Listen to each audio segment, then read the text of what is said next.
Hi, everybody. It is Danielle Dietrich, and I am here today to give you my top 5 tips for making your certifier's life easier when it comes to your personal narrative and your personal net worth statement. So, I'm Danielle Dietrich, like I said, and I'm an attorney that works with DBEs and ACDBEs on all matters involving their certification. So, right now, I've been super busy working with clients on the recertification process. And I was writing a personal narrative this morning, and I just started thinking, like this would be a good video, just giving some tips on how you can make the certifier's life easier, which really should be one of your goals, because if you make their life difficult, not only are you going to annoy them, but it's taking up more time. And you just want to make it really easy for your certifying agency to approve you. So before I begin, would love if you are new to my channel to please like and subscribe. That would be great. That helps me know that people want this content and that I can keep on putting it out there. So we'll get right into it. So my number one tip, probably out of I think I'm at 5, maybe 6. My number one tip is follow the directions, please, please, please, please. Read the directions, follow them. That is the easiest thing you can do, because if you don't follow the directions, they're going to need to follow up with you. They're going to need to ask you for more information. They're going to need to say, hey, you left this out, or hey, you put this in there, but you weren't supposed to. So that is the number one tip, is just follow the directions. It seems simple, but I know you all are busy. I know that you're running businesses. You have a lot going on. You're trying to make ends meet. You're trying to get new business because the DBE program is on pause. Follow the directions. Best thing you can do.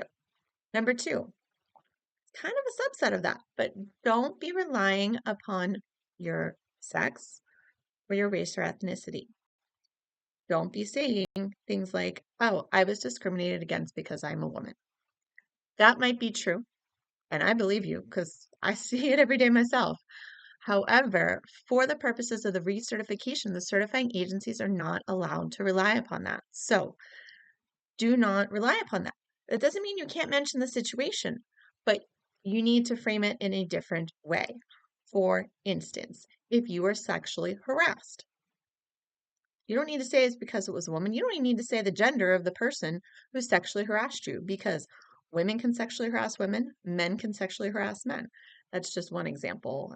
There's a lot of other ones. So just, think about how to reframe some of those issues. It doesn't mean that it still wasn't an event that affected you, and it's probably worthy of mentioning, but you need to do it in a way that makes it easy for them to approve, because they need to be following the directions. And if they get audited by the US DOT, they don't want to create a whole host of issues for themselves. So again, make their life easy. Don't do that because you're not supposed to. Number 3, don't give them a wall o text. Just a big run-on sentence, like 3 pages long, that's all one paragraph. Please don't do that. Nobody wants to read that. Do you want to read something like that? No. Paragraphs are your friend.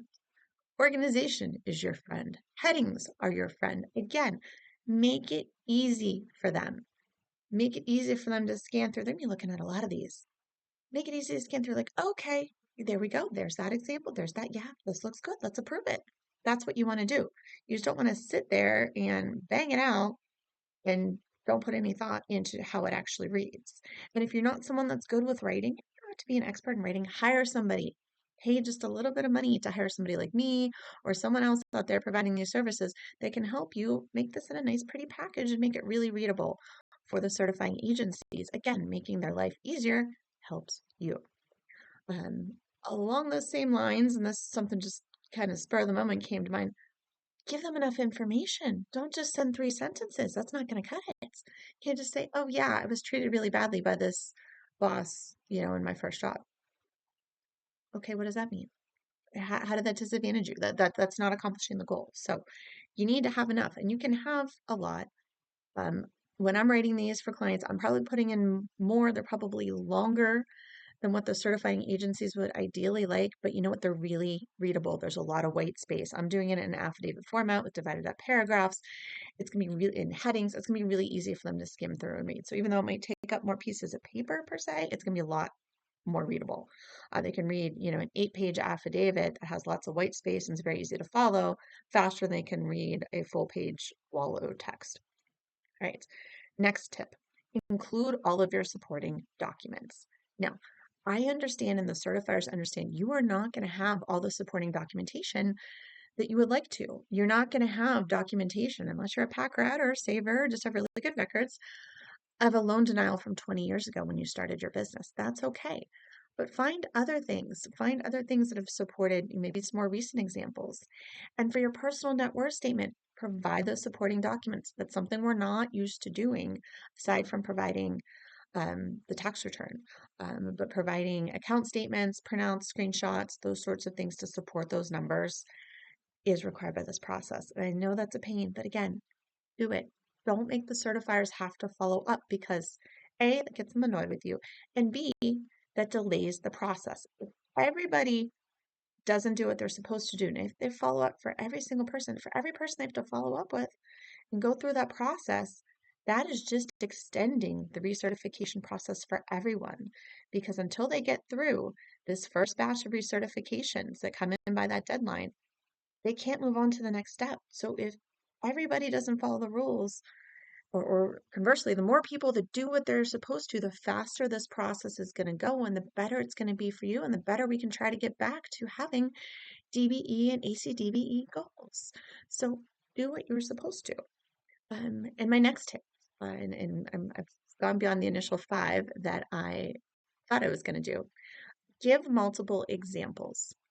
Don't submit a personal narrative with just one example. You're putting all your eggs in that one basket, and maybe that's not a good basket. Maybe that is not enough. Maybe you don't have enough detail. Maybe it is something that they're not going to view favorably. So give them multiple examples. Give them a buffet of things to pick from, is what I like to say. Give them, okay, maybe they don't like this, but you know what? They're going to go for that next thing that is there. So give them options. And my next tip, and I think my last tip, keep it on topic.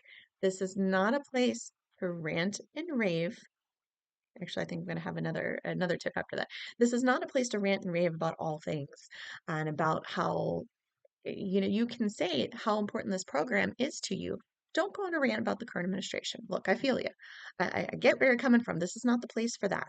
However, if you can put into words how the DBE pausing of the program has affected you, has hurt your business, go for it. But this is not the place to rant and rave. Save that for your journal. Save it for your friends. Go have a glass of wine somewhere and vent. That's what that's for. This is not the place for venting. So keeping it on topic is my last, and I lost my train of thought as what my other topic was going to be, my other tip. But, to reiterate, follow the directions. Everything that you should be doing here, you want to get your story across and you want to make it really easy for the certifying agency to stamp you with that approval or whatever it's going to be. Make it easy, follow the directions, do what you were supposed to, give it some thought. So thank you for watching. I do continue to help different businesses with drafting these personal narratives and going over their personal net worth statements because I'll tell you what, that PNW form, I wish they would have consulted me because I could tell them there's so many different confusing things. It's not explained well. It's lacking explanation. The form's not intuitive. It's a headache. So please, if your business is looking for help with this, please reach out to me. My contact information is down below. So thank you for watching.